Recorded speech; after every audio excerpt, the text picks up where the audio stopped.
Is 270 square feet enough?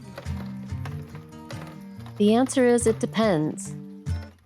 My name is Hillary. I live in a 270 square foot tiny house that I designed and built myself in my early 50s with no prior experience. And I have lived here for 7 years now. And this is my trek to tiny.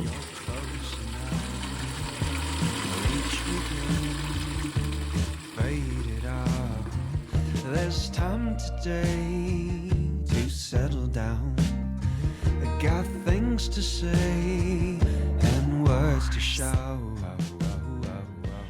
I had been fascinated with the tiny house movement and was following some icons of the tiny house world, Jay Schaefer, Dee Williams, Macy Miller, and was increasingly starting to feel the pull that maybe this was the answer for me. I wasn't interested in traveling necessarily in my tiny house, but I wasn't exactly sure where it was going to live either. So don't give up, we'll work it out. There's For me, time was currency, and I wanted to create more space in my life while I was healthy and active. And I knew that in order to do that, I was going to need to reduce my physical footprint.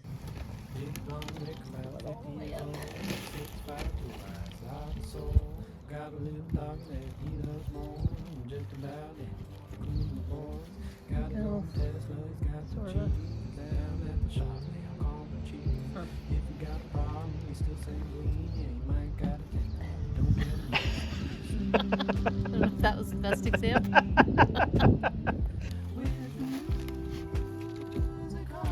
There we go. I should take that other one up.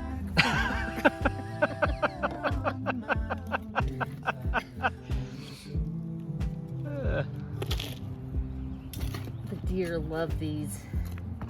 Do they? Yeah, I gotta put them somewhere. When I reached the milestone of having one empty room in the house, the closet was empty, there was nothing left in there, and I could feel that space opening up. And I really started to gain some momentum at that point. Clothing was big. I live in the mountains and a very distinct 4-season climate. So, there's snow boots and coats and hats and jackets and summer wear and sandals. And oh my, how much of a closet was I going to have in this tiny house? And then I started realizing that I was hanging on to so many things that I really never needed.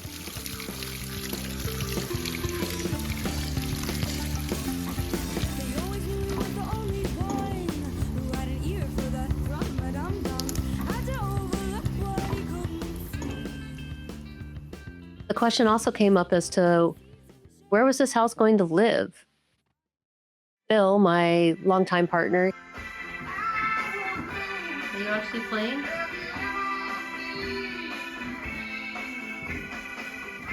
And he suggested to me, why don't you build the house in my driveway?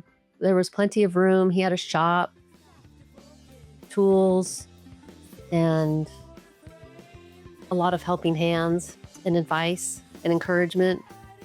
And so that's what we did. We drove to Oregon, picked up a 24-foot by 8.5-foot trailer from Iron Eagle Trailers, tiny house. They build trailers for tiny houses, and hauled it back to Idaho and plopped it in the driveway. And I started learning how to build out a floor.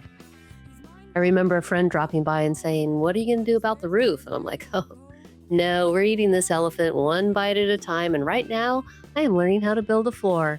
Slowly the house started coming together, and I had been looking at parcels of land, and Bill looked at me one afternoon and he said, why don't you just pull it back to the back of the property and live here? And after I thought about that and we talked about it some more, it was the answer. And so that's where I've lived. I can see his house out my windows, and we live together. Oh, there's a rainbow. And apart. And it's a beautiful life for us. So year one, I was just moving into the space, getting settled in. My sister had passed away. And so it was really a hard time of life. It was exciting because I was in this little dream that I had been building, and I was also deep into grief. And what I discovered was this small space was just like this cocoon of safety and a place to just begin my healing journey. About 4 or 5 years into this experience, I decided it was time for a covered outdoor deck. And Bill said, go for it. So we mapped out a 10 by 10 space outside, and I built a covered deck with one long countertop that I could cook on or do my art. I would bring my sewing machine out there in the summertime, and it was so lovely because when winter has ended, I am ready to be outdoors. And so it was a huge upgrade to what I already had. And my business began to grow, and I was selling more and more product and creating more and more product, and finally realized that if I was really going to make a go of this, that I did need a workspace. And so last fall, I purchased an 8 by 12 shed and had it delivered here and did a whole upgrade on that little space, 96 square feet, which is now my office and my workshop, and life-changing. I feel so inspired when I'm in there, and I can let chaos reign in that space and come into my little house and, have a sense of calm and togetherness. The one thing the shop did do is open up an opportunity for me to refresh some spaces in this house that haven't really been working as well as they could. And so I will be bringing out the power tools for some maintenance, some DIY projects, and a little bit of a facelift on the old girl here. She's beautiful. Digging in the dirt. You're gonna see a lot of dirty fingernails on this channel.